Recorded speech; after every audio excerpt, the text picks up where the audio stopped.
네, 이런 가운데 중국이 장성택 처형을 계기로 미국과 함께 북한 정권의 불안정에 대비한 협의를 진행 중인 것으로 알려졌습니다.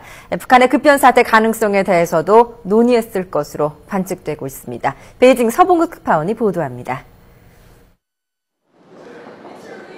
중국 외교부는 왕이 외교부장이 존 캐리 미 국무장관과 전화를 통해 중미 관계와 시리아 문제 등의 의견을 나눴다고 공개했습니다.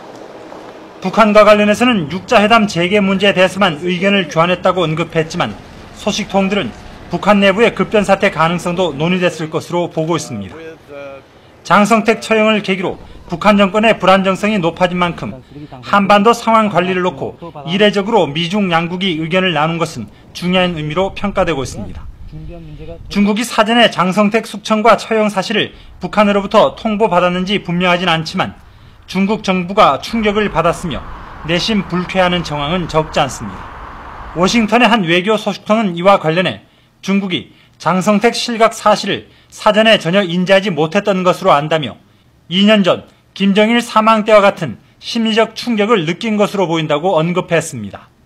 其中有廉价变卖国家宝贵资源的卖国行为，上千颗的当，欠下很多的债。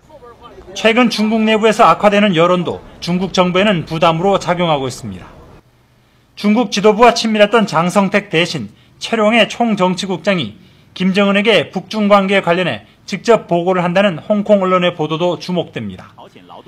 지난해 8월 방중한 장성택이 식량 등 푸짐한 선물을 받은 것과 달리 올해 5월 김정은 특사 자격으로 온 최룡해는 사실상 푸대접을 받았습니다.